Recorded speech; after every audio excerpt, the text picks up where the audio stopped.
The following is a paid program, and the views expressed do not necessarily represent the opinions of the management of this station or Hamel Broadcasting. This is 1 in 31, a presentation from Anderson Center for Autism. 1 in 31 is a weekly show devoted to autism spectrum disorder. Good morning and welcome to 1 in 31, the weekly talk show on topics related to autism spectrum disorder. I'm your host, Eliza Bozensky, and I'm speaking with an old friend of the show, Alex K. Lynn.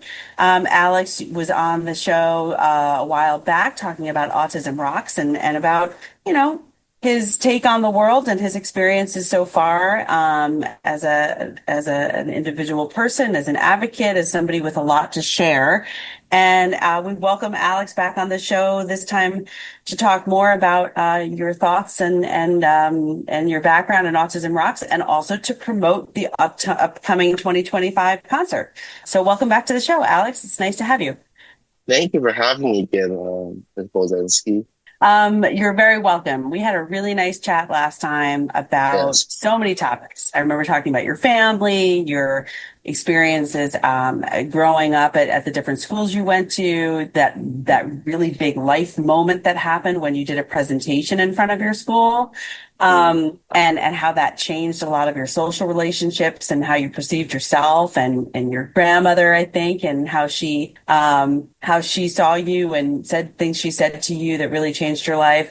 And today, let's just dive right into Autism Rocks. Can you just give us a little recap, a little reminder of what Autism Rocks is and how long ago you started it? I started it probably around 9 years ago in California, Los Angeles, in Universal Studios City Walk, Hollywood. And I was a 16, 17-year-old kid just wanting to spread awareness for autism and showcase what people with autism can do through the power of music. Because I thought it was the fastest way, other than doing a seminar, to raise awareness for autism. What idea has no one thought of that we could use for awareness for autism? And I'm like, music, concert, let's do it. And that's how it happened. And I was like, that's the fastest way to get someone to look at a person with autism. And at that moment, just say wow, I did not know that about autistic people. They're so talented. And that's exactly what the reception I've received from people looking at the concert every single year. They say the same thing. It's amazing. People come by. The open air concert is outside, and people can come and go as they please. And they see that they're very talented and very gifted, and a lot of them have gotten more opportunities to perform, or gain more confidence, or get both, more fame and confidence at the same time. And Aiden Boyer, who's a former performer, who performed at our concert before, Logan Shepherd, who's a drummer with autism. Both were bullied before, and they're also very famous right now, well known in the autism community. Aiden Boyer, of course, to perform in American Idol. And he asked me for a chance to perform at the fourth concert at Santa Monica. 1 year I did it in Santa Monica, and then I agreed to let him do it do a thing at the fourth concert. And I'm so happy I did, because he was so talented and so good that I'm so happy I gave him a chance. He even gave me a big hug after he performed, and he was going to cry. That's great. Yeah. I just want to interrupt you for 1 second. I apologize, Alex, but I want to go back to what you said in the beginning, that you started this by thinking, what is something that no one has thought of yet when it comes to people with autism? And you thought of music and concerts. And I just wanted to recognize that and highlight the fact that you went out of your way to think of something that would make other people, maybe neurotypical people, sort of surprise them, right? And make them think twice about what can an autistic person do or not do. And maybe I should stop putting limitations, right? Exactly, So that was your goal, right? Was to showcase, look, if autistic people can get up on a stage and perform and make music and do a great performance, there's no telling what any one individual can or cannot do, right? Yeah, and every year, each performer surprises me every single time. That must be so special for you. Do you stay on the sidelines, or like on the back side of the stage or something? I'm the co-host. So you're back and forth on the stage introducing each act? Yes, and I used to interview them, but I interview them through video now. So I used to interview them like afterwards and give them the mic, and it was so I missed that part of the concert, but to make it shorter, we had to like get rid of that and make it all put on video. After COVID, we changed that, so we made it more easier. And you like interacting with all of the artists? Oh, yes, I do. I love interacting with every autistic person that I get to meet. Even on my recent podcast, Issue That Hand, which I promoted last time. It's Alive and Well, by the way. I've done about almost 30 episodes so far. What's it called? Issue That Hand. Issued at Hand. Issues at Hand. And can people find that, At Autism Rocks events on Instagram. Yeah. Autism Rocks events. So go to Autism Rocks events on Instagram and find Issues at Hand. And that's your podcast? That's my live stream show on Instagram. Yes. And I have many people on the spectrum that I've met, share their opinions and story about their perspective about issues, about like what they think about what the government thinks about autism, about their life story. It showed a variety of perspectives of people on the spectrum speaking their truths. And that's what the show is about. But yeah, to get back to the point about the concert, see each performer grow every year. And seeing different performers with autism is a pleasure to see, because I love getting to help different kinds of people with autism and seeing them perform. And they always thank me, but I don't want them to thank me. I want them to thank the platform, because it's not me that's giving them the opportunity in the platform. I remember when I was helpless, like I said in the last episode, right, when no one was helping me, I felt helpless. And I don't want anyone else to feel that way. And sometimes I still feel helpless to this day, whether it's dating or trying to find myself in my life. I really don't want other people to feel that way.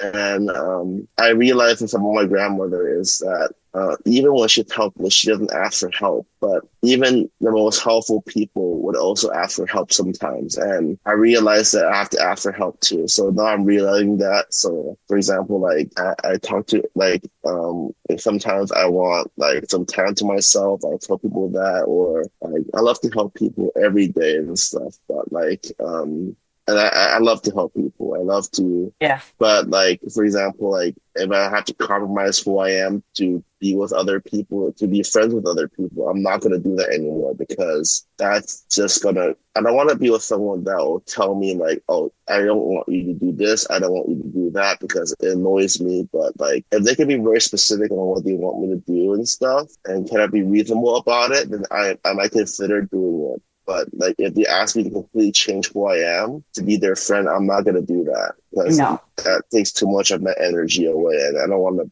compromise who I am for another person. It's not right. No, I would agree with you, and I that came through in the last conversation we had, Alex. That you want to use the experiences that you went through when you were younger, and yes, exactly. And going to school and being bullied and having hard times with making friends and keeping friends. And then you sort of turned a corner, I guess, or had some better experiences that you're building on.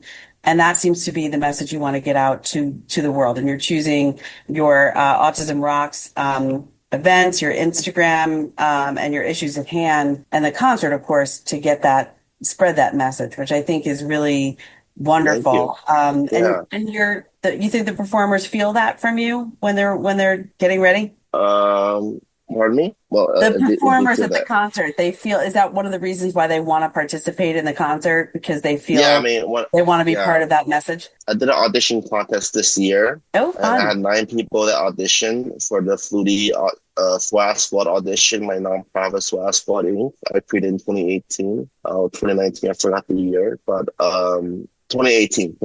And then the Flutie Foundation and SWAT Squad Inc. created a joint contest starting last year to find a winner with autism nationwide to fly them out to LA to perform. Last year, we didn't really fly them out because they're from Fresno, California, so they need to drive there. So just pay for the hotel. But this year we actually had someone from New York. Oh, cool. No, he's from Michigan. His name is Ethan Mathias. He had the voice of an angel. He's such a special person. He's 15 years old. He's one of the youngest cabaret singers in New York. And he lives in New York right now. And he's very talented. I definitely would recommend you to have him on the show. He is such a great person. Right. And he's not very known to the autism community because they're not willing to share that yet. But I feel like after this concert, they're probably more willing to share, which I hope they do, because whenever he speaks his truths, it's so inspiring, to make his dream come true and to hear thank you for helping make my dream come true makes me so happy, because it's a pleasure to make people's dream come true. That's what I want to do, and I want to also stay humble that I'm just a regular person, and I'm like a normal average Joe. Like a saying goes, I put my pants the same way that everyone put their pants on. Yeah. The funny way, that's what people say in America. I know that's what people say in America. One leg at a time. One leg at a time. Yeah, exactly. Yeah, exactly. Yeah. Alex, we're going to take a short break, but when we come back, I think this is a perfect lead into you talking about the theme of this year's concert, and that'll help us get the word out about how to get more involved. So we're going to take a short break. This is 1 in 31, the weekly talk show on topics related to autism spectrum disorder. I'm your host, Eliza Bozensky, and we'll be right back. It's 4 words no parent should ever hear. Your child is sick. It's 4 words that change everything. Those 4 words can define a family. It's 4 words that are filled with pain, heartache, and grief. And with those 4 words, the innocence and joy of childhood disappears. But Starlight has taught us 4 other words that make all the difference. The power of play. Happy kids heal faster. That's why Starlight Children's Foundation delivers happiness through gaming, toy deliveries, and more to 3 million kids at more than 700 hospitals across the country to deliver happiness when it matters most. Learn more at starlight.org.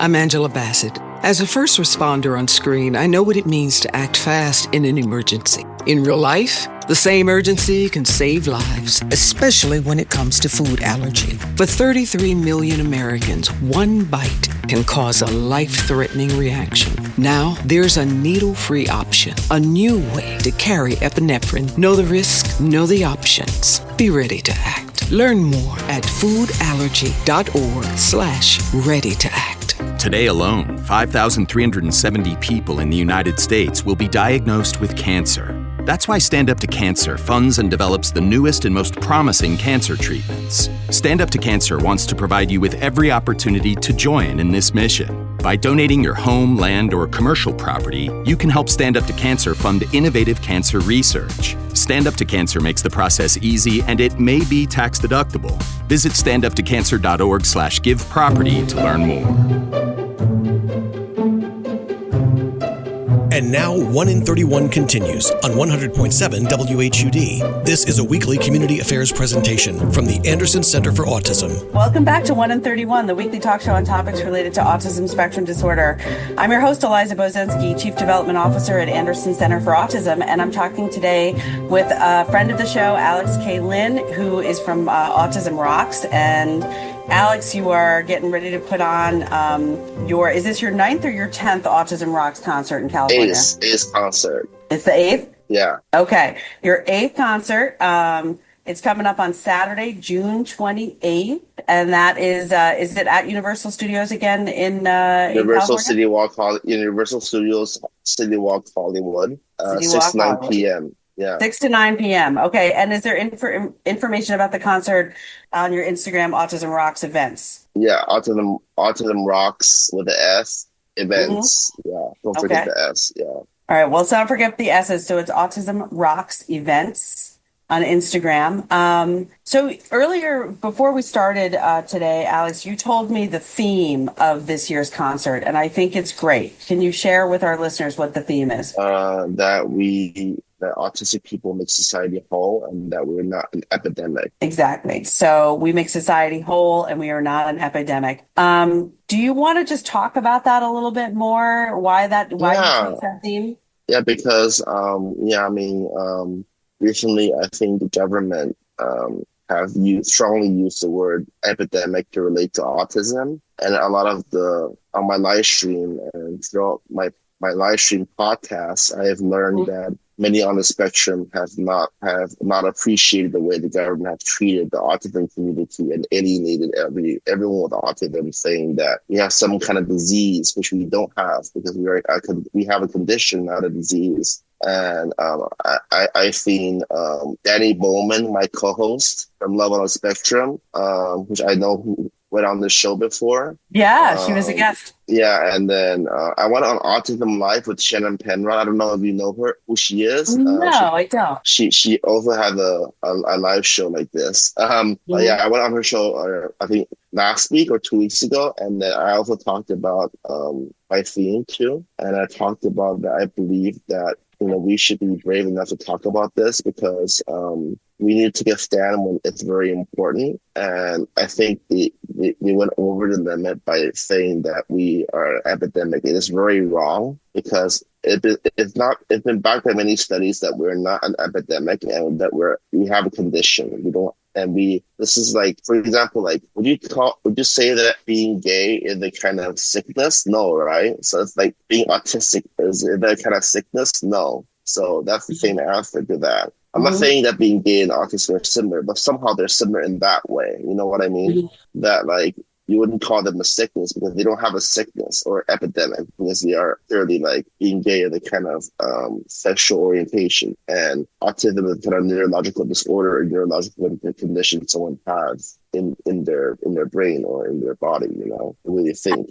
How does the idea that or when you heard that said about the epidemic, you just talked about sort of what makes that not accurate in your opinion, and I totally get that. Do you remember how that made you feel when you heard that or read that for the first time? Very hurt, and it brought back a lot of bad memories. Of it makes me think about the millions of autistic children that are being bullied and not treated right in today's society and being misunderstood, because like in my whole life in Taiwan, I can't even say I'm autistic in Taiwan right now because like everyone in my country will immediately judge that I either have a disease or have something wrong with me, which is really sad. It's true, but it's sad, but it's also very true. I mean, we are very accepting toward LGBTQ people, but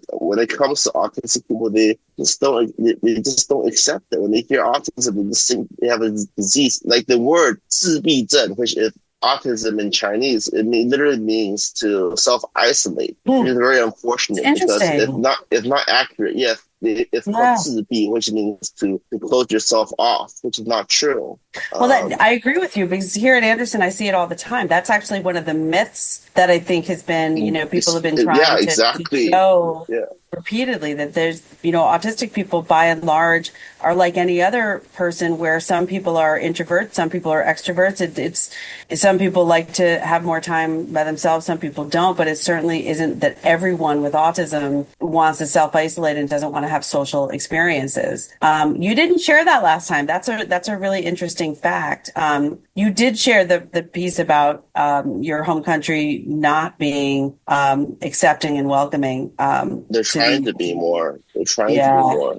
I can feel. That's why I decided to stay in this country, because they're starting to look like they're starting to be more accepting towards people with disability. They're starting to be more stricter on laws, like saying like if you say like autism or ASD or ADHD is a type of disease, they'll be fined like a crap ton of money, and they have to pay a big fat fine for that. That will be a part of the law that I proposed.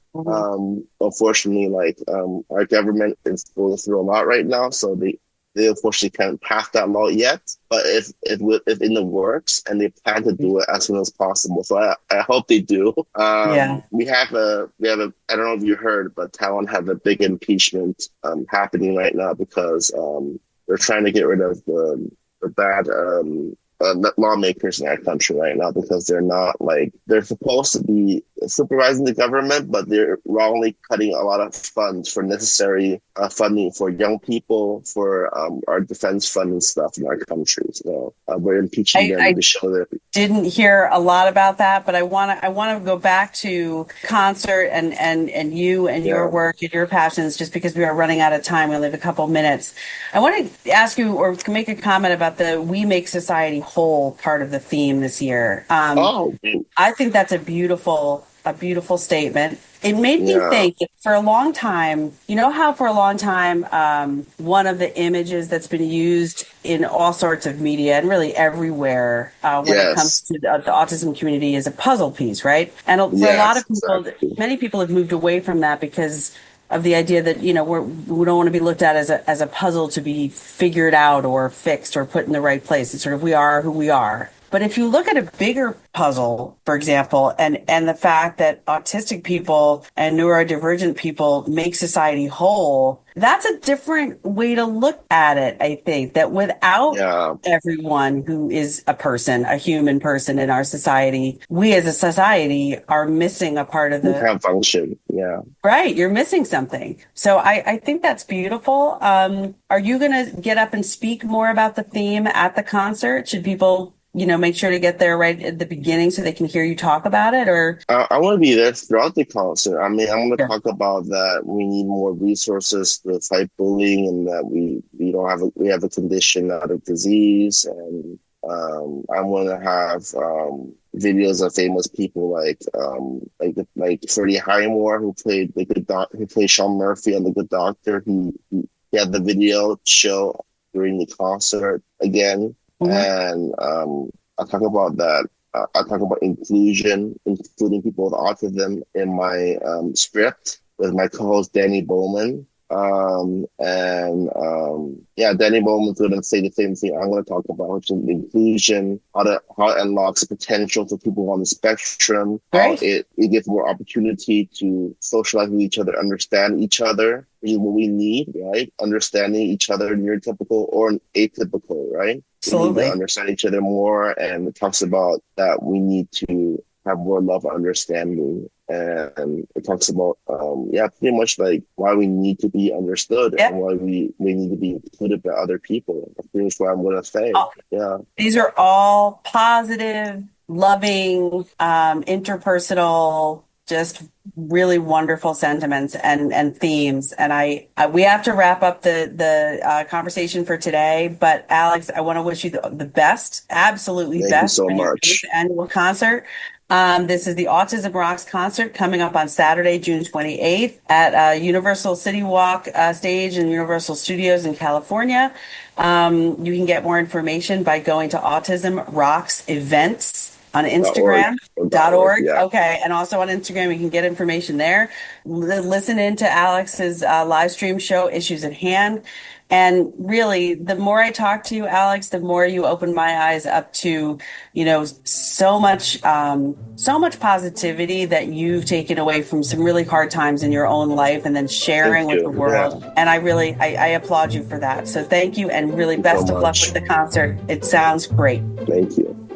This is 1 in 31, the weekly talk show on topics related to autism spectrum disorder. I'm your host, Eliza Bozensky, and remember, Anderson cares. You've been listening to 1 in 31, a weekly presentation from Anderson Center for Autism. Join them for another edition of the show next weekend.